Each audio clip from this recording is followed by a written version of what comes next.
রোজার কত সওয়াব ফেরেশতারা জানে না। বান্দা যখন একটা দিন আল্লাহর ভয় মাথায় রেখে খুশি-খুশির সঙ্গে রমজানুল মুবারকের রোজা একটা দিন করে ফেলে, এবারে আমলনামায় লেখার জন্য ফেরেশতা আল্লাহকে জিজ্ঞাসা করে, আল্লাহ আপনার এই বান্দা সারা দিন না খেয়ে আপনার খুশি রাজি করার জন্য রোজা কাটিয়েছে, আল্লাহ এই রোজাদারের নামায় আমলি আমি কত টাকা সওয়াব লিখব, কতটা সওয়াব লিখব? আল্লাহ পাক বলে, ফেরেশতা থামো, আমার বান্দা। আরে হতো না আমরা যখন রোজা করি, আমরা যদি মনে করতাম টিউবওয়েলে গোসলের সময় ওযু করা 2 ঢোক মেরে দেব, পারতাম কি পারতাম না? কেউ কি বুঝতে পারতো? কেউ বুঝতে পারতো না। আমি যদি পুকুরে ডুব মারার পরে 1 ঢোক পানি খেয়ে নিতাম, কেউ কি দেখতে পেত? পেত না। সন্ধ্যাবেলা ইফতারের সময়ের অপেক্ষায় সুন্দর নাস্তা বানিয়ে বসে আছে, কখন আজান দেবে মসজিদে বা নির্দিষ্ট সময় হবে, তারপরে সে ইফতার করবে। কত বড় ধৈর্যশীল মানুষ বলে মনে হয়। আল্লাহ পাক ফেরেশতাকে বলবে, ফেরেশতা আমার বান্দা আমাকে খুশি রাজি করার জন্য তাকওয়া পরহেজগারির সঙ্গে রোজা আদায় করেছে, আমার ওই বান্দার ওই রোজার বদলা স্বয়ং আমি আল্লাহ নিজে দেব, আমি নিজে দেব, তোমার ওটা করতে হবে না। ও বদলা কত হবে সে আমি জানি। কিয়ামতের মাঠে মানুষ তো কি অবস্থায় থাকবে আমরা কম বেশি সবাই জানি। ওই সময় আল্লাহর ফেরেশতারা রোজাদার করে হাঁটতে থাকবে। আয় আল্লাহর রোজাদার বান্দারা, আয় আল্লাহর রোজাদার বান্দারা। সেই দিন রোজাদারদের কানে পৌঁছে যাবে আল্লাহর ফেরেশতা ডাকছে রোজাদার বান্দাদের। রোজাদার বান্দারা লাব্বাইক লাব্বাইক বলে আওয়াজ দেবে। ওই সময় বলবে, আয় রোজাদারেরা এসো এসো এসো, আজকে আল্লাহ তাআলা তোমাদের জন্য একটা দরজা খুলে দিয়েছে জান্নাতে যাবার। ওই দরজা দিয়ে রোজাদার ছাড়া কেউ যেতে পারবে না। আল্লাহর বান্দারা সেই দরজার দিকে দৌড়াবে, দৌড়ে দৌড়ে দৌড়ে দৌড়ে দরজা দিয়ে ঢুকতে শুরু করবে জান্নাতে।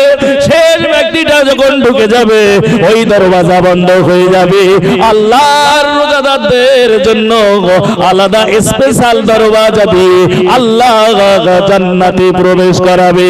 আয় মুসলমান, আল্লাহর নবী বলে, জিবরাইল আলাইহিস সালাতু ওয়াস সালাম এসে বলে, হতভাগ্য সেই ব্যক্তি রমজান মাস পেল, তারপরেও সে জাহান্নাম থেকে মুক্তি পেল না।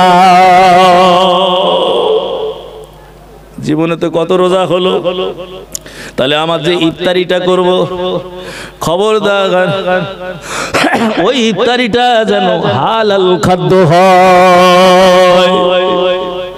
সারাদিন শুকালাম, কিছু খেলাম না, সন্ধ্যাবেলা ইফতারটা করছি, যদি অবৈধ হয়ে যায় রোজা বেকার হয়ে যাবে রে মুসলমান। তাই আল্লাহর নবী আফসোস করেছিলেন।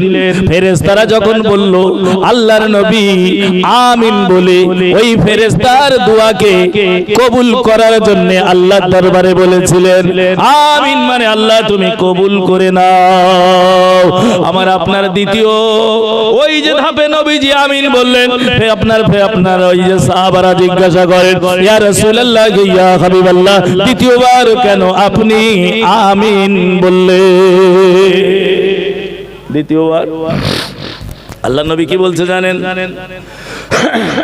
2 জন বৃদ্ধ পিতামাকে পেল, বৃদ্ধ পিতামাতাকে পেল কোন ব্যক্তি, অথবা 2 জনের মধ্যে একজনকে পেল, তারপরে ওই বাচ্চাটার সন্তানটাকে পিতামাতা হায়রে জান্নাত অর্জন করতে পারলো না পিতামাতার নিকট থেকে। এমন বৃদ্ধ পিতামাতা পেলেন, বা তাদের 2 জনের মধ্যে একজনকে পেলেন, তাও নিজে জান্নাত হাসিল করতে পারলো না। জিবরাইল ফেরেশতা বলেন, ওই মানুষটা বড় হতভাগ্য। আল্লাহর রাসূল সেই কথায় বললেন আমিন। পিতামাতা নাই তো আমাদের বাড়িতে নাকি? আছে তো, বা অনেকে ছিলেন তো।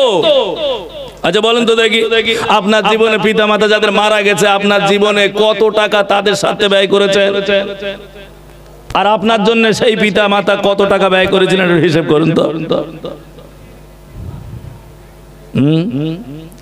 আমি যখন ছোট্ট ছিলাম, এরকম কঠিন শীতের রাত্রে মা ডান দিকে রেখে শুয়ে পড়েছিলেন, আমি প্রসাব করেছিলাম।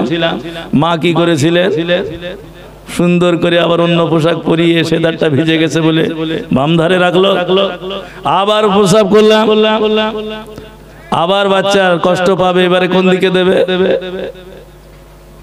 দুই ধারে তো ভিজে, সিনে বুকের উপর রেখেছিল না। আল্লাহর নবী আল্লাহ পাক রব্বুল আলামিন আমার আপনার শিক্ষা দিচ্ছেন কিভাবে মা বাপের জন্য দোয়া করা হবে। আল্লাহ বলেন, রব্বিরহামহুমা কামা রাব্বায়ানি সাগীরা ওয়াকুর রব্বিরহামহুমা কামা রাব্বায়ানি সাগীরা। আয় আমার বান্দারা, তোমরা তোমাদের পিতামাতার জন্য এমন করে দোয়া করো, বলো, হে আল্লাহ আমার পিতামাতার উপরে আপনি রহম করুন যেমন আমার উপরে আমার পিতামাতা রহম করেছিলেন। পিতামাতার জন্য আল্লাহ বলে দিয়েছেন কিভাবে দোয়া করতে হবে। ওয়াকুর রব্বিরহামহুমা কামা রাব্বায়ানি সগীরা, ছোট্ট বয়সে আমার উপরে যেমন দয়া করেছিল আমার পিতামাতা, আপনিও তেমন দয়া করেন আমার পিতামাতার উপরে। একজন মানুষ প্রতিদিন 6টা করে রুটি কেনে, কটা? 6টা করে রুটি কেনে। তার এক বন্ধু জিজ্ঞাসা করে, ভাই তুই প্রতিদিন 6টা রুটি কিনিস, একটা কমও কিনিস না, বেশিও কিনিস না, কি ব্যাপার একটু বলবি? বলে, ভাই একটা রুটি নিজের জন্য রেখে দিই, একটা রুটি ফেলে দিই, 2টো রুটি ঋণ শোধ করি, আর 2টো রুটি দিয়ে আমি জান্নাত কিনি। বন্ধু বলে, কি বললে বুঝতে পারলাম না। তুমি একটা রেখে দাও, আবার একটা ফেলে দাও, 2টো ঋণ শোধ করো, আর 2টি তুমি জান্নাত কেন? বন্ধু বুঝতে পারলাম না, একটু খুলে বলো। ওই সময় বন্ধু বলে, ভাই রে, প্রথম যে রুটিটা রেখে দিই ওটা আমার উদর পূর্ণ করার জন্য, আমার খাওয়ার জন্য, আমি খাবো বলে প্রথম রুটিটা রাখি, দ্বিতীয় রুটিটা ফেলে দিই। ভাই কিছু মনে করো না, এই জন্য ফেলে দেওয়ার কথা বলেছি, ওটা আমার শাশুড়ি আম্মাকে দেই। কাকে দেয়? কারণ ও দায়িত্বটা আমার ছিল না, তারপরেও আমি তাকে দেখাশোনা করি। কারণ হলো সে তার মেয়েকে মানুষ করেছে, এই রুটিটা আমি তাকে দিই, আর 2টো রুটি আমি ঋণ শোধ করি, মানে আমার ছেলে মেয়ের জন্য, 2টা বাচ্চা আছে তাদের জন্য দিই। কেন জানো? আমি যখন বৃদ্ধ হয়ে যাব, বৃদ্ধা হয়ে যাবে আমার স্ত্রী, তখন ওরা ছাড়া দেখার কেউ থাকবে না, ওরা আমাকে যে দেখবে তার ঋণটা আমি শোধ করি। মা বাবা কত আশা করে তাদের সন্তানের জন্য। আরে বড় হলে সে যখন বয়স্ক হয়ে যায়, গার্জিয়ান হয়ে যায়, তখন মা বাবা বৃদ্ধা হয়ে যায়। সেই সন্তান, এমনও সন্তান আছে মাকে খেতে দেওয়া তো দূরে যাক, মারধরও করে, বৃদ্ধাশ্রমে পাঠায়। আল্লাহ মাফ করুক, মুসলমানদের অত টাকা আল্লাহ দিও না যত টাকা দিলে তারা তাদের মা বাবাকে বৃদ্ধাশ্রমে পাঠায়। এই দোয়া করে, আল্লাহ মুসলমানের তত টাকা দিও না যত টাকা দিলে তাদের বৃদ্ধ পিতা মাতাকে বৃদ্ধাশ্রমে পাঠাবে। আপনি যে দেখুন তো বৃদ্ধাশ্রমে গরিব লোকের কারোর মা বাবা থাকে? কোন গরিব লোকের মা বাবা থাকে না। বৃদ্ধাশ্রমে সব বড় লোক, অর্থশালী, বিত্তশালী মানুষের মা বাবারা থাকে। তবে আল্লাহ লাখ শুকরিয়া, মুসলমানদের এই রোগটা মনে হয় এখনো ধরি নাই। ব্যতিক্রম 2-4 জন থাকতে পারে, তবে আমার মনে হয়েছে সাধারণ ভাবে, জেনারেল ভাবে মুসলমানদের মধ্যে এই রোগটা আসে নাই। কারণ এরা জানে যে এত বড় অপরাধ মনে হয় করা ঠিক হবে না। কিন্তু দেখুন না, চলছে তো সব বৃদ্ধাশ্রম। তাই আমি আল্লাহর কাছে বলি, আল্লাহ মুসলমানের এত টাকা দিও না যত টাকা হলে তাদের পিতা মাতাকে বৃদ্ধাশ্রমে পাঠায়। ভাই আমার বাবাজিরা, যে কথা বলতে চাইছিলাম, বৃদ্ধ পিতা মাতা যাদের থাকলো, নবীজি বলে একজনও বেঁচে আছে তার থেকে জান্নাত হাসিল করতে পারলো না, ওই ব্যক্তিটা হলো হতভাগ্য। আর বন্ধু আর দুটো রুটি কি করে? জান্নাত কেনে কার দিয়ে? মার বাপকে দিয়ে জান্নাত কেনে। আল্লাহ পাক কোরআনের মধ্যে জানিয়েছেন, ইন্নাল্লাহা আশতারা মিনাল মুমিনিনা আনফুসাহুম ওয়া আমওয়ালাহুম বিআন্না লাহুমুল জান্নাহ। এই মুমিন, তুমি ঈমানদার বলে দাবি করো। এই মানুষ, তুমি মুসলমান বলে দাবি করো। এই মানুষ, তুমি আল্লাহকে মানো বলে দাবি করো। এই মানুষ, তুমি নবীকে নবী বলে মানো, আল্লাহর ফেরেশতাকে মানো, আল্লাহর আসমানি কিতাবগুলোকে মানো, আখিরাত মানো, কপালের ভালো মন্দ মানো। তবে শুনে রেখে দাও, আল্লাহ তাআলা তোমাদের অর্থ এবং জীবনের বিনিময়ে, অর্থ এবং তোমাদের জীবনকে জান্নাতের বিনিময়ে ক্রয় করে নিয়েছে। আরে আমি যদি মুমিন হই, এই মাল আল্লাহর, আমার মুমিন হওয়ার কারণে আল্লাহ জান্নাত দেবে, কিন্তু সম্পদ আল্লাহকে দিতে হবে, এমন কি প্রয়োজন হলে জীবনও দিয়ে দিতে হবে, জীবনও দিতে হবে। এই কিছু বুঝছেন? আমাদের জান্নাতের পরিবর্তে আল্লাহ কি কিনে নিয়েছেন? আচ্ছা, বেচা জমিতে যে যদি আপনি চাষ করেন, মেম্বারের কাছে যদি বিচার দেয়, আপনার পিঠের চামড়া থাকবে? আপনি বিক্রি করেছেন, আবার সেই জমিতে যে জোর করে চাষ করছেন, ছাড়বে কেউ? কেউ ছাড়বে না।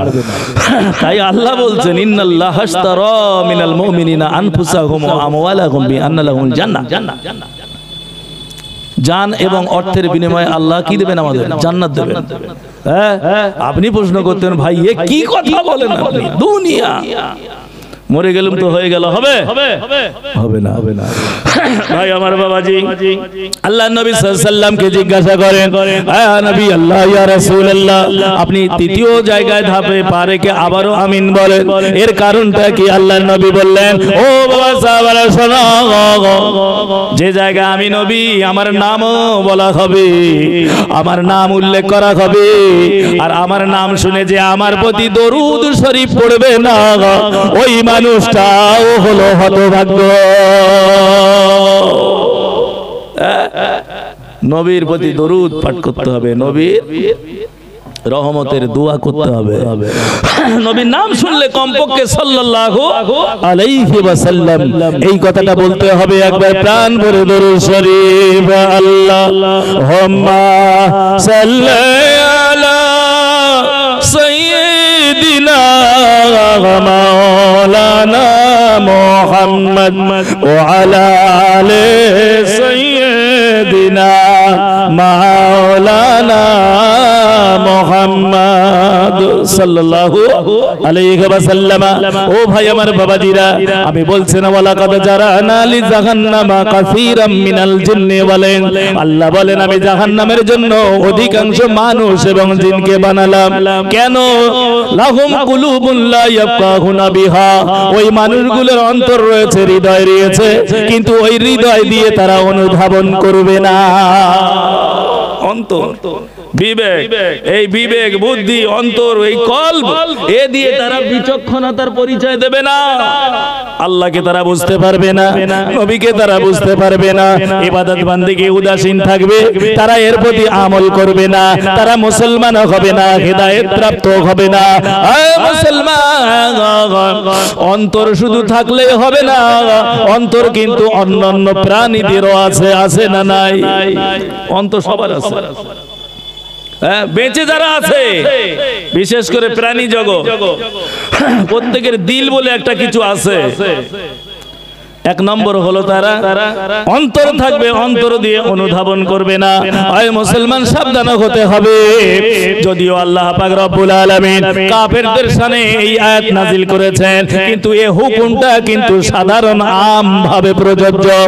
দ্বিতীয় নম্বর বলছেন, ওয়ালাহুম আ'ইউনুন লা ইউবসিরুনা বিহা, তাদের চোখ থাকবে, কিন্তু এই চোখ দিয়ে তারা দেখার দরকার যতটা তেমন দেখবে না। এরা সত্যকে দেখতে পাবে না, এরা ভালোকে দেখতে পাবে না, এরা হালালকে দেখতে পাবে না, এরা বৈধকে দেখতে পাবে না। চোখ রয়েছে, চোখ দিয়ে দেখবে, কিন্তু সেই দেখার মতো তারা দেখবে না। একবার ভেবে দেখুন তো দেখি, শুধু এই সময় প্রায় 35 থেকে 40টার মতো দেশে যুদ্ধ হচ্ছে। বর্তমান সময় 35টা থেকে 40টার মতো দেশে যুদ্ধ হচ্ছে। তবে সব থেকে বেশি নাম কিনেছে কোনটা জানেন? কোনটা? ফিলিস্তিন। আর ওই যে কারা মারছে? ইহুদিরা মারছে কাদের? মুসলমানদের। আরে মুসলমানদের মারতে পারলে নাম কিনা যায়, মুসলমানদের না মারতে পারলে জনগণের কাছে বড় পরিচিতি লাভ করা যায়। মুসলমানকে মারতে পারলে ফেমাস হওয়া যায়। কিন্তু এই মুসলমান যাদের দেশগুলো এখনো যুদ্ধ বিগ্রহ নাই, এরা দেখেও দেখে না। আচ্ছা বলুন তো দেখি, যে জায়গার মুসলমান গুলো মার খাচ্ছে আর মরে মরে দুনিয়া থেকে বিদায় নিচ্ছে, এই মুসলমান কি তৈরি হয়েছে যে কোনো মুহূর্তে আমার মরণ এসে যেতে পারে? আরে বেনামাজি হয়ে আমি দুনিয়া ছাড়বো না, বেরোজগার হয়ে আমি দুনিয়া ছাড়বো না, আরে বেদিন হয়ে বেদিনের মতো দিনদার হয়ে বেদিনের মতো মরবো না, এমন কি চিন্তা ভাবনা আমাদের আছে? দোকানে বসে ঘন্টার পর ঘন্টা কাটিয়ে দিই রে মুসলমান, আমার ঘরের ছোট্ট ছেলেটা মেয়েটার জন্য একটু সময় দিতে পারি না নাকি? আরে শিক্ষা যদি জাতির না থাকে, সে জাতি কেমনে দাঁড়াবে রে মুসলমান? ঘন্টার পর ঘন্টা কানে কানে বসে কাটায়, কিন্তু ছোট্ট একটা বাচ্চা, তার লেখাপড়ার ব্যবস্থা আমি আপনি করি না।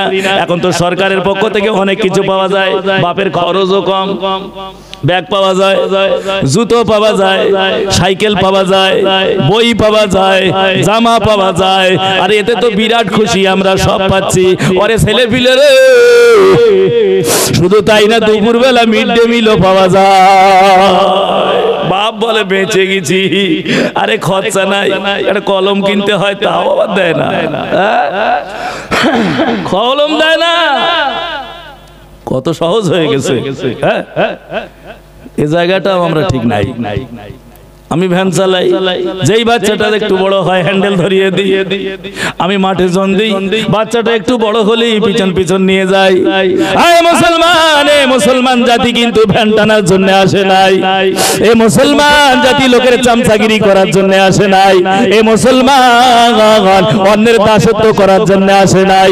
এই মুসলমান দাসত্ব করবে কেবল আল্লাহ, আর মুসলমান যখন আল্লাহর দাসত্ব করবে, তামাম মখলুক মুসলমানদের দাসত্ব করবে। কিন্তু এই মুসলমান এখন দাসের জাত হয়ে গেছে। দেখেন না, বড় বড় বাবুদের বড় বড় বিল্ডিং তৈরি করে মুসলমান। যারা এই কলকাতায় বিল্ডিং তৈরি করতে যায়, একটু খবর নিয়ে দেখবেন, এমন বাড়ি তার পাশে দাঁড়িয়ে মাথা উঁচু করলে শিরো আপনার মাথা দেখা যায় না। এই মুসলমান বানায়, মুর্শিদাবাদ থেকে সব চলে আসে, এসে বানায় না।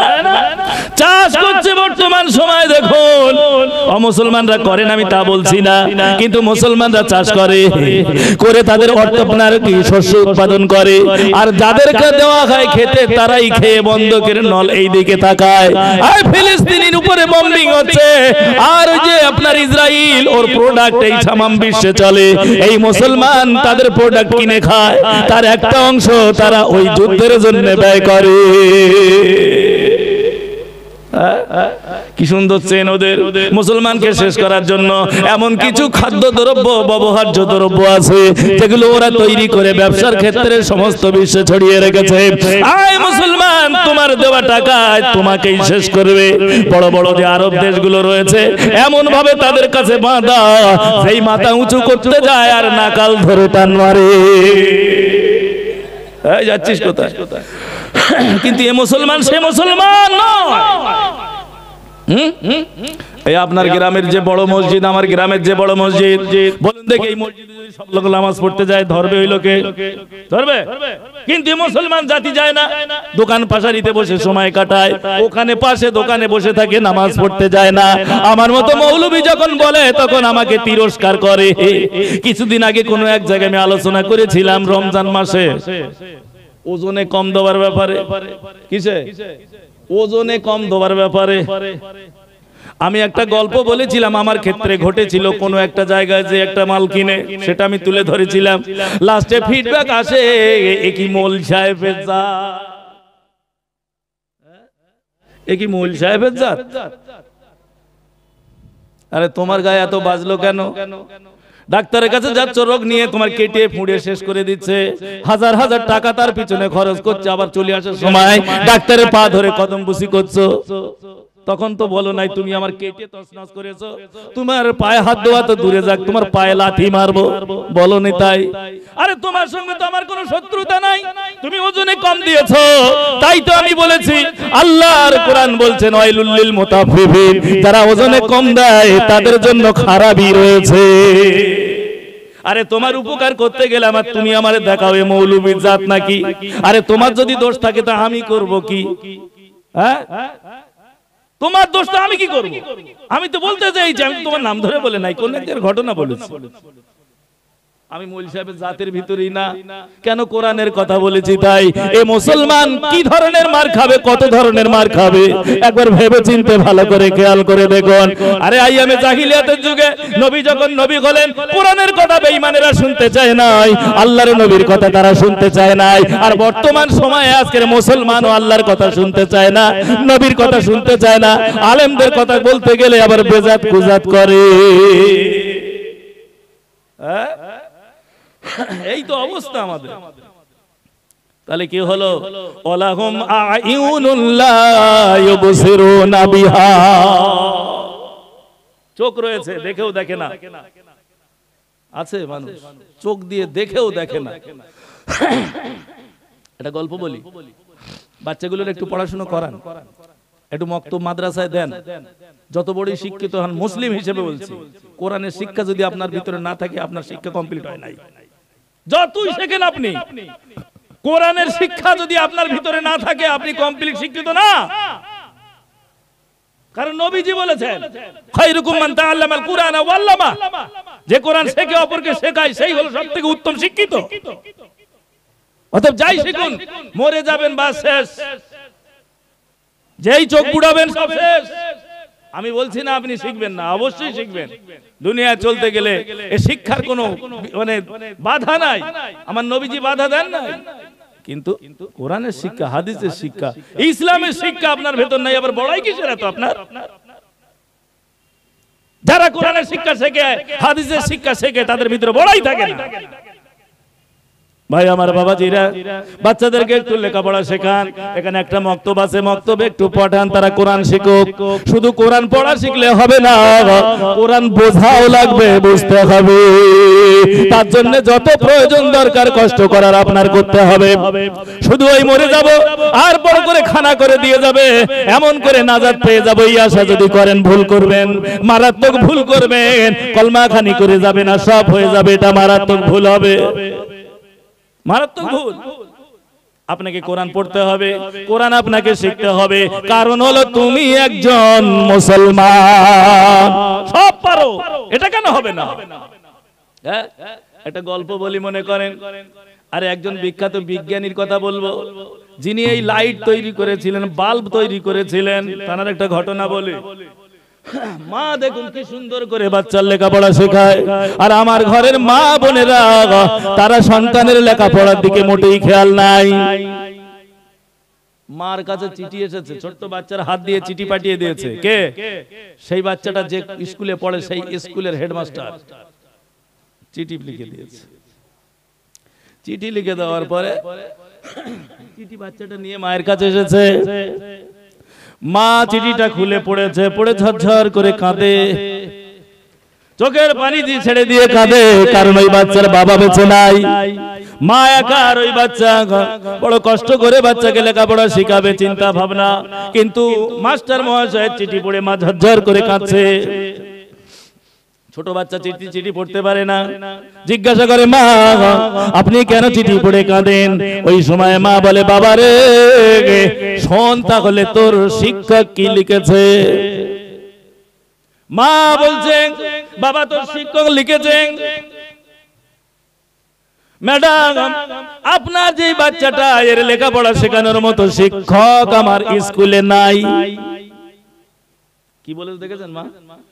তোর যে এত মেধা শক্তি, তোর যে এত মাথা ভালো, তোর মেধা যে এত ভালো, তোর মেমোরি যে এত স্বচ্ছ, এত পরিষ্কার। শিক্ষক লিখেছেন আমার স্কুলে এমন বুদ্ধি সম্পন্ন শিক্ষিত কোন শিক্ষক নাই যে তোমাকে লেখাপড়া শেখায়।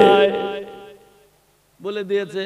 বাচ্চা বিরাট খুশি, আমার মাথা বিরাট ভালো, আমার মেধা খুব ভালো, আমার মতো মানুষকে পড়ানোর শিক্ষক এই স্কুলে নাই। শুধু তাই বললেন না, মা আরো বলেন, বাবা শোনো, তোমার শিক্ষক লিখেছে ম্যাডাম এই স্কুল তো দূরে যাক, আমার দেশে এমন কোন শিক্ষক না নাই যে আপনার ছেলেকে লেখাপড়া দিতে পারে। মা কাঁদে আর পড়ে, মা কাঁদে আর ওইগুলো ছেলেকে বলে, ছেলে আনন্দ পায়, তাহলে আমার ব্রেন খুব ভালো।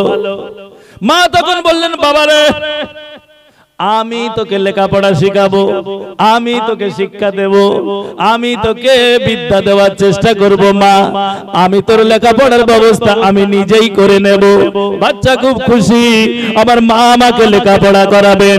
একদিন এক বছর এমন যেতে যেতে যেতে যেতে এমন শিক্ষিত হয়ে গেল মানুষটা, নিজের মায়ের কাছে পড়ে স্কুলে আর পাঠালো না, কলেজে আর পাঠালো না, ইউনিভার্সিটিতে আর পাঠালো না। মুসলমান মায়ের কাছে লেখাপড়া শিখছে। মা তো আমাদের ঘরে তো আছে, হ্যাঁ আমাদের ঘরে নাই মা? মা ছাড়া আমরা কেউ এসেছি নাকি? সবাই তোমার মাধ্যমে এসেছি। মার কাছে লেখাপড়া শিখছে, কলেজ লাগলো না, ইউনিভার্সিটি লাগলো না, এমন করে অন্য কোন মাস্টারের কাছে যেতে হলো না। একদিন দেখে ওই ছেলে এই বাল্ব তৈরি করে ফেলেছে। বলুন সুবহানাল্লাহ। একটু জোরে বলা যাবে না সুবহানাল্লাহ? আরে ছেলে বাল্ব তৈরি করে ফেলেছে। এই সিনেমা দেখেন আপনারা? সিনেমায় কি আপনার ক্যামেরা লাগে বলেন তো দেখি? সিনেমায় কি ক্যামেরা লাগে? রানিং ক্যামেরা লাগে না? রানিং ক্যামেরা লাগে সিনেমায়। ওরে একদিন ওই বৈজ্ঞানিক রানিং ক্যামেরাও বানিয়ে ফেলেছে। মা নিজের মনে প্রশান্তি দেয়, আর ভগবান ওদের ভাষায় গডকে ধন্যবাদ জানায়। তুমি আমার ছেলেকে এত বিবেক বুদ্ধি বিবেচনা দিয়েছো, যার কারণে আজকের আমার ছেলে এমন শিক্ষিত হয়েছে, সে বৈজ্ঞানিক হয়ে গেছে, আবিষ্কারক হয়ে গেছে। ছেলের বিরাট আনন্দ, বিরাট খুশি, বিরাট খুশি, ছেলে বিরাট খুশি, মাও আনন্দিত, মাও খুশি রে ভাই। এমন একটা দিন এলো, মা দুনিয়ার জমিন থেকে বিদায় নিল। সারা বিশ্বের মানুষ জেনে গেছে এই মানুষটা এত বড় মানুষ, এত একজন বুদ্ধিমান মানুষ, সমাজের মানুষ তার থেকে বড় উপকার পেয়েছে রে ভাই। বৈজ্ঞানিকের নাম হলো টমাস আলভা এডিসন। কি বললাম? Thomas Alva Edison. এই হলো সেই বৈজ্ঞানিক যিনি তৈরি করেছিলেন বাল্ব, যিনি তৈরি করেছিলেন রানিং ক্যামেরা। আয় মুসলমান, সারা বিশ্ব তাকে চিনে ফেলেছে। মা দুনিয়া থেকে একদিন বিদায় নিয়েছে। বাবা ছেলে এবারে বড় তো হলেই বটে। মা যে পুরনো ঘরে থাকতো, একদিন সেই ঘরে ছেলে এসেছে, এসে ময়লা হয়ে রয়েছে বলে নিজ হাতে মায়ের ঘরটাকে পরিষ্কার করছে, সাফ করছে রে মুসলমান। মায়ের ঘর সাফ করছে, করতে করতে একটা গোপন আপনার আলমারির ভিতরে পেয়ে গেল সেই চিঠি। কি পেল? সেই যে শিক্ষক মহাশয় মাকে চিঠি দিয়েছিল, সেই চিঠি পেয়ে গিয়েছে। তখন তো পড়তে পারতো না, এখন তো বড় হয়েছে, বৈজ্ঞানিক হয়েছে, এখন সব পড়তে পারে। চিঠিটা খুলেছে, খুলে পড়তে যে এডিসন চোখের পানি ছেড়ে দিয়ে চিৎকার করে করে কাঁদতে শুরু করেছে। আরে কি, কেন কাঁদার কারণ কি? আরে সেই দিন যে শিক্ষক মহাশয় চিঠিটা দিয়েছিল মায়ের কাছে, সেই চিঠি পড়তে যে সেদিন মা কেঁদেছিল। আজকের ছেলে বৈজ্ঞানিক দাঁড়িয়ে দাঁড়িয়ে কাঁদে, চিৎকার করে করে কাঁদে। আরে কেন কাঁদার কারণ কি? আরে সেদিন যে চিঠিতে লেখা ছিল যে কথা, মা তো সে কথা বলে নাই। যে কথা চিঠিতে শিক্ষক লিখেছে সেই কথা মা তো আমাকে বলে নাই। শিক্ষক লিখেছিল, ম্যাডাম আপনার ছেলের মাথায় শুধু গোবর ছাড়া কিছু নাই, আপনার ছেলে শিক্ষা দেবে এমন ক্ষমতা আমাদের নাই। শুধু আমাদের না, এই শহরে কোনো শিক্ষক এমন নাই যে এই গোবর মাখা মাথা এতে কিছু বিদ্যা বুদ্ধি দিতে পারে। আপনার ছেলের জন্য আমার স্টুডেন্টদেরকে ক্ষতি করছে, ওর দ্বারা প্রভাবিত আমার স্টুডেন্টরা ক্ষতিগ্রস্ত হচ্ছে। এখানে বড় বড় জিনিয়াস ছেলেরা পড়ে, তোমার ছেলের জন্য এদের ক্ষতি হয়। ও ম্যাডাম, তোমার ছেলের আমরা স্কুল থেকে বার করে দিয়েছে, ওর পড়ার যোগ্যতা এই স্কুলে না, লেখা ছিল তাই। কিন্তু মা চোখের পানি ছেড়ে দিয়ে ছেলেকে বলেছিল, বাবা তুই বড় জিনিয়াস, তোর মেধা খুব ভালো। সম্পূর্ণ উল্টো কথা শুনিয়েছিল। মায়ের এই উৎসাহতে সেই ছেলে বৈজ্ঞানিক বনে গেল। মুসলমান, আমরা ছেলে কি করবে, কিভাবে খাবে, কোথায় থাকবে এই চিন্তা করি। আপনার জমি জায়গা, ঘর বাড়ি, গাড়ি বাড়ি করার চেষ্টা করি। আপনার গাড়ি করে দিতে হবে না, আপনার ভালো ঘর করে দিতে হবে না, আপনার জমি জায়গা কিনে দিতে হবে না। ছেলেটাকে মানুষের মতো মানুষ বানিয়ে দেয়, ওই ছেলেই সব নিজে নিজে বানিয়ে নেবে। নিজে বানাবে, আপনি বানিয়ে কতদিন রাখবেন? আরে সে যদি ব্যবহার করার মতো যোগ্যতা তার না থাকে, যদি নিজেই নষ্ট করবে।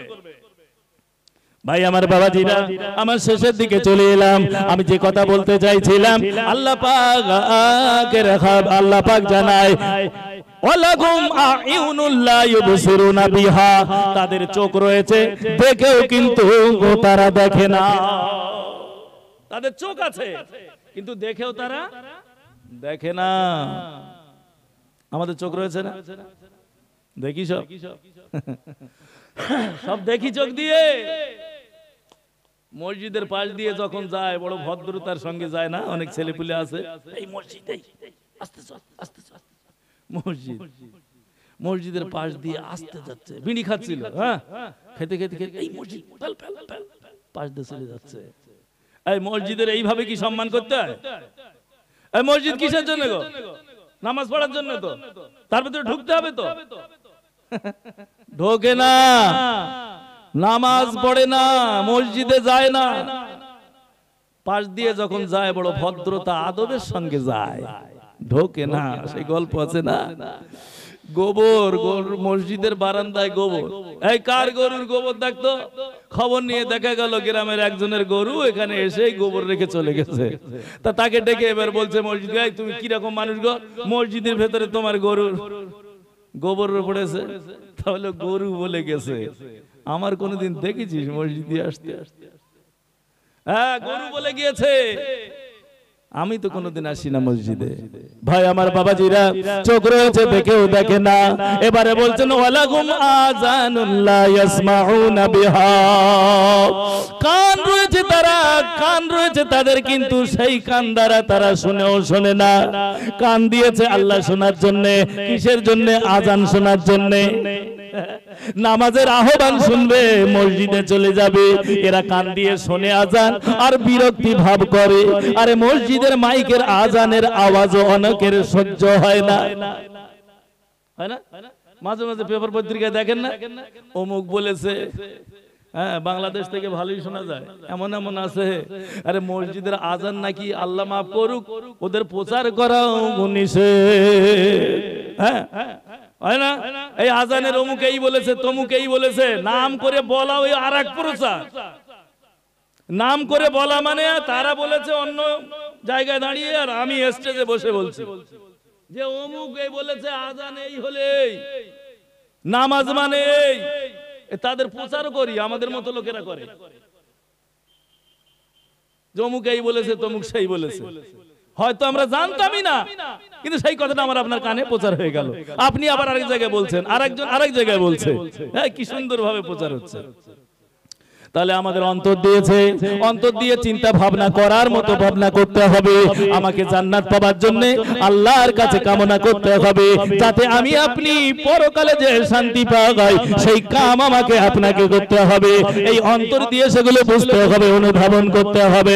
আল্লাহ পাক আমার আপনার চোখ দিয়েছে, চোখ দিয়ে দেখার মতো দেখতে হবে। আমার আপনার সামনে থেকে কত মানুষ দুনিয়া থেকে বিদায় নিল। এই বড় কবরস্থানে লাখ লাখ মানুষ আমার তো মনে হয় শুয়ে রয়েছে, কোটি কোটি কোটি মানুষ, কবেকার কবরস্থান এখন যারা বেঁচে রয়েছে কেউ বলতে পারে না। আয় মুসলমান, আমাকে আপনাকে ওই কবরের জীবনে যেতে হবে, তাহলে কি হবে কি হবে? আল্লাহ পাক অন্য জায়গায় বলেন আস-সাবিকুনাল আউয়ালুনা মিনাল মুহাজিরিনা ওয়াল আনসার, প্রথম যারা অগ্রগামী আস-সাবিকুনাল আউয়ালুন মিনাল মুহাজিরিনা ওয়াল আনসার, আনসার এবং মুহাজিরদের মধ্যে যারা প্রথমে অগ্রগামী ইসলামের দিকে, যারা প্রথমে ইসলাম এনেছিলেন, অগ্রগামী হয়েছিল প্রথম সময়ে মুহাজির এবং আনসার। মুহাজির কাদের বলে? যে সমস্ত মানুষগুলো মক্কা থেকে হিজরত করে আপনার নবীর জন্য, আল্লাহর জন্য মদিনায় পৌঁছে গিয়েছিলেন, নিজের ঘর বাড়ি সব ছেড়ে দিয়েছিল, বিবি বাচ্চা রেখে পালিয়ে গিয়েছিল। আল্লাহর হুকুম হয়েছিল, নবীজি অর্ডার দিলেন, তোমার ওই মুসলিম সৈন্যরা, মুসলিম সাহাবীরা, ওদেরকে তুমি মদিনায় হিজরত করতে আদেশ দাও। আল্লাহর নবী যখন মদিনায় যাবার জন্য ঘোষণা দিলেন, স্ত্রী পুত্র ছাড়লেন, ঘর বাড়ি ছাড়লেন, অর্থ সম্পদ ছাড়লেন, সব ছেড়ে যারা মক্কা থেকে মদিনায় চলে গেল, ওই মানুষগুলোকে বলা হয় মুহাজির। তাহলে মুহাজিরদের মধ্যে যারা প্রথমে অগ্রগামী। আনসার কাদের বলে? মুহাজির যারা গেল মদিনায়, মদিনার মানুষেরা তারা তাদের আশ্রয় দিল, তাদের থাকার ব্যবস্থা করলো, তাদের খাওয়ার ব্যবস্থা করলো, এমনকি তারা নিজেদের সম্পদের ভাগ দিতে লাগলো, একে অপরে ভাইচারা বানিয়ে নিল, একে অপরে ভাই ভাইয়ের মতো আচরণ করতে লাগলো। আল্লাহ পাক বলেন ওই প্রথম অগ্রগামী মুহাজির এবং আনসাররা কি, তারা কি তাদের ঘোষণা দিচ্ছেন, তাদের সম্পর্কে আল্লাহ কি বলছেন দেখুন, ওয়াল্লাযিনা তাবাউহুম, এবং যারা তাদের অনুসরণ করেছে বিইহসান, যারা মুহাজিরদের এবং আনসারদের মধ্যে অগ্রগামী, ওয়াল্লাযিনা তাবাউহুম বিইহসান, এবং নেক কাজের দ্বারা যারা তাদের অনুসরণ করেছে। অতএব এখানে তাফসীর কারকেরা বলেছেন, সেখানে অন্যান্য সাহাবীরা অনুসরণকারী, তাবিঈরা অনুসরণকারী, তাবিঈরা অনুসরণকারী, এমনকি কিয়ামত পর্যন্ত যে সমস্ত মুসলমানেরা ওই সাহাবীদের অনুসরণ করবে, ওই আনসারদের অনুকরণ করবে, ওই মুহাজিরদের আপনার অনুকরণ করবে বিল ইহসান, নেক কাজের দ্বারায়, আল্লাহ পাক বলেন রাদিয়াল্লাহু আনহুম, আল্লাহ তাদের উপরে সন্তুষ্ট হয়ে গেছে। ওই আনসার তাদের উপরে আল্লাহ সন্তুষ্ট, ওই মুহাজির যারা অগ্রগামী তাদের উপরে সন্তুষ্ট, আর ভালো কাজের দ্বারায় তাদের যারা অনুসরণ করেছে আল্লাহ পাক তাদের উপরে সন্তুষ্ট। তাফসীর কারকেরা বলে তামাম বিশ্বের মুসলমান যারা ওই নবীর সাহাবা, আনসার, মুহাজিরদের অনুকরণ করে, প্রত্যেকের উপরে আল্লাহ পাক রাজি এবং খুশি হয়ে গেছে। ওই মুহাজির আনসারদের উপরে খুশি এবং তাদের অনুসরণ করে যারা নেক কর্মের দ্বারা, তাদের উপরেও আল্লাহ খুশি। শুধু তাই না, অরদ আনহু, এবং সেই ব্যক্তিরা তারাও আল্লাহর উপরে খুশি। আল্লাহ যাদের ব্যবহারে খুশি তারাও আল্লাহর ব্যবহারে খুশি, আল্লাহর উপরে খুশি। আর আল্লাহ যাদের খুশি, আপনার খুশি হয় যাদের উপরে, তাদের জায়গা কি খারাপ হবে না ভালো হবে? তবে শর্ত কি? নেক কর্মের দ্বারা অনুসরণ করতে হবে, নেক কর্মের দ্বারা। আরে সাহাবারা ছিল নামাজি, তাবিরা ছিলেন নামাজি, তাবিঈনরা ছিলেন নামাজি, আল্লাহ আর নবী ছিলেন নামাজি। নেক কাজের দ্বারা তাদের অনুসরণ করতে গেলে ও মুসলমান, সর্বপ্রথম আমাকে আপনাকে নামাজি হতে হবে। আমি জানি না এখানে যারা বসে আছেন সবাই নামাজ পড়েন কিনা, তবে আমার অভিজ্ঞতা বলে এখানে সবাই নামাজি নয়। আরে জলসা হলো, একটা নামাজি পাওয়া বেশি হলো না, প্রশ্ন করে না? জলসা তো দিচ্ছি, নামাজি বাড়ে না, তাহলে দিয়ে কি হবে? আরে ভাই ঠিক আছে, আপনার যুক্তি আমি সমর্থন করলাম, তাহলে কি করতে হবে? এই জলসাটাকে বন্ধ করে দিতে হবে। খুব ভালো যুক্তি। আমি আপনার কাছে একটা কথা বলবো, আপনি যদি আমারটা মানেন আমিও আপনারটা মেনে নেব। আপনার পুকুরে পানায় ঘিরে ফেলেছে, পানা হয়েছে, কচুরি পানা ভর্তি হয়ে গেছে আপনার পুকুরটা, আমি আপনাকে বলবো ওই পুকুরটা মাটি দিয়ে ভর্তি করে দেন, ওটার পুকুর রাখবেন না। মানবেন আমার কথা? বলেন ভাই আপনি এত কঠিন কথা বলছেন কেন? ওই পুকুর পরিষ্কার করার জন্য তো পা না তুলে যদি ফেলে দেই পরিষ্কার হয়ে যাবে। আরে মুসলমান, ওটা যদি এত ভালো বোঝে তাহলে জলসা বন্ধ না করে যাতে নামাজি হয় সেই ব্যবস্থা করুন। এর বেলা বন্ধ করে দাও, এ কেন করো? হ্যাঁ, আমি সে কথা আগেই বলেছি, প্রথমেই বলেছি। হ্যাঁ, আমাদের উদ্দেশ্যগুলো ঠিক রাখতে হবে, আমাদের নিয়তগুলো ঠিক রাখতে হবে।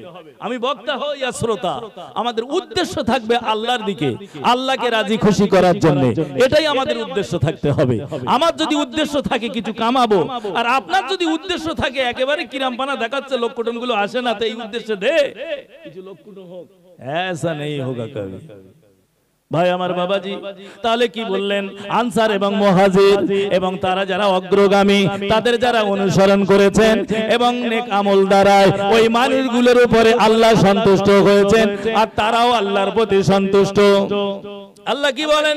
ওয়া'আদ্দা লাহুমুল জান্নাহ, ওয়া'আদ্দা লাহুমুল জান্নাহ। আল্লাহ পাক বলেন ওয়া'আদ্দা লাহুম জান্নাতিন তাজরি তাহতাল আনহার। এমন নদী যার নিচু দিয়ে নহর দ্বারা প্রবাহিত, এই সমস্ত নদী প্রবাহিত ওই জান্নাতের জন্য আল্লাহ তাআলা তাদেরকে ওই বদলা দেওয়ার জন্য ঠিক করে রেখেছে। যারা মুহাজির আনসার অগ্রগামী, তাদের যারা অনুসরণ করবেন নেক আমল দ্বারা, আল্লাহ পাক ওই জান্নাত তাদের জন্য রেখেছেন যার নিচু দিয়ে নহর প্রবাহিত হচ্ছে। শুধু কি করবে সেখানে? খালিদিনা ফিহা আবাদা। আল্লাহ বললেন ওই মানুষগুলো তারা চিরদিনের জন্য সেখানে থাকবে, এমন জান্নাতে তারা থাকবে। এই জান্নাত তাদের জন্য। তবে মূল কথা হলো সাহাবারা যেভাবে চলেছেন নেক কর্ম দ্বারা তাদের অনুসরণ করতে হবে, এটা হলো শর্ত। তাই আমি বলছিলাম নবীজি ছিলেন নামাজি, নবীজি ছিলেন রোজাদার, নবীজি ছিলেন নবী তো বটেই। তারপরে সাহাবাদের যুগে আসুন, সাহাবারা প্রত্যেকেই ছিলেন নামাজি, প্রত্যেক সাহাবা ছিল দাড়িওয়ালা, প্রত্যেক সাহাবা ছিল রোজাদার, প্রত্যেক সাহাবা ছিল যাদের যাকাত দেওয়ার কথা যাকাত দিয়েছে। প্রত্যেকটা সাহাবী আল্লাহর নবীর পদাঙ্কন অনুসরণ করেছেন। তাই আল্লাহর নবী বলেছেন আসহাবিকান নুজুম ফাআইয়ুহুম ইক্তাদাইতুম ইহতাদাইতুম আও কামা ক্বালা নবী সাল্লাল্লাহু আলাইহি ওয়াসাল্লাম।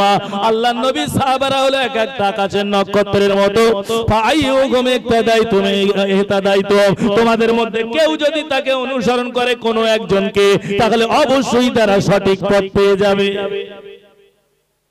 আমি মূল কথা এটাই বলতে চাচ্ছি, আমাদেরকে যে কাজ করলে আল্লাহ খুশি হন, রাসূল খুশি হন, সাহাবাদের অনুসরণ অনুকরণ করা যায়, সেই কাজগুলো আমাকে আপনাকে করতে হবে।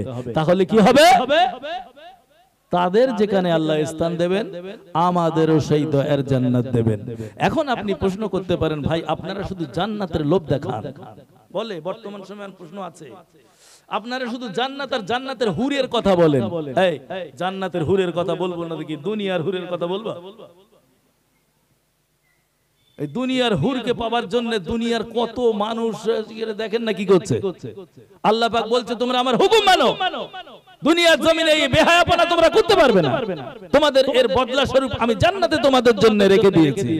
আমরা বলতে গেলে বলে এরা শুধু জান্নাতের হুরির কথা বলে। আল্লাহ যেটা বৈধ করেছেন আমি সেই কথাই বলবো, আল্লাহ যেটা অবৈধ করেছেন সেটা আমি আপনাকে বলবো। এটাই আমার দায়িত্ব, এটাই আমার কর্তব্য। অতএব আপনি যতই মাথা মারেন আর যাই করেন না কেন, আমার কিছু যায় আসে না। হ্যাঁ, আপনার মনে অনেক প্রশ্ন হতে পারে, কিন্তু আমি এতক্ষণে আলোচনা করছি, আমার কথা আমি একটাও বলে নাই। আর আপনি যখন বলবেন আপনার কথা বলবেন, আপনি যেটা আমার যুক্তি খণ্ডন করার জন্য যেটা বলছেন ওটা আপনার কথা, আর আমি বলছি আল্লাহ এবং আল্লাহর রাসূলের কথা। অতএব রাসূলের কথাটা, আল্লাহর কথাটা আমি বলার চেষ্টা করছি।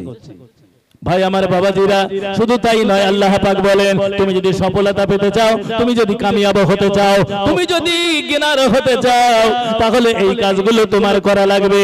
কেননা আল্লাহ পাক বলেন উলা জালিকাল ফাউজুল আযীম, জালিকাল ফাউজুল আযীম, এটাই হলো বড় সফলতা। যে মানুষটা দুনিয়ায় আসলো জান্নাতকে হাসিল করতে পারলো না, সেই মানুষটা ব্যর্থ, সেই মানুষটা অকৃতকার্য।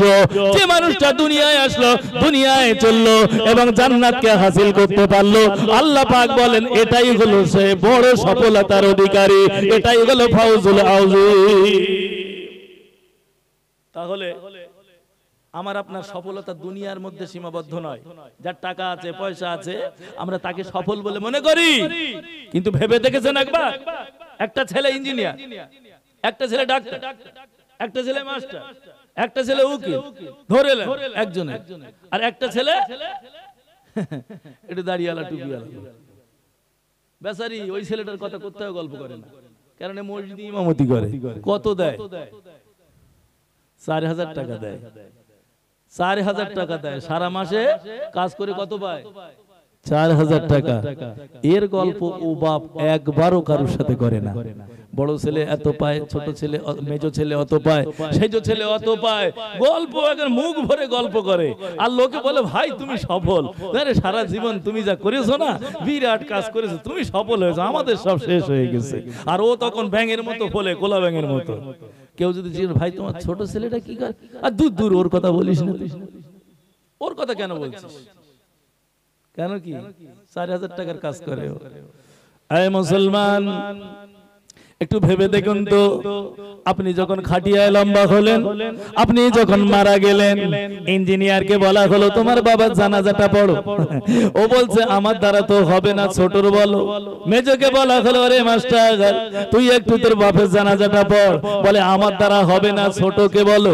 সেজোকে বলা হলো এই জজ তুই একটু জানাজাটা পড়, বলে আমার দ্বারা হবে না, ছোটকে বলো। সেজোকে বলা হলে তুই একটু দেখ না পারিস কিনা, বলে আমার দ্বারা হবে না, ওটা ছোটকে বলো।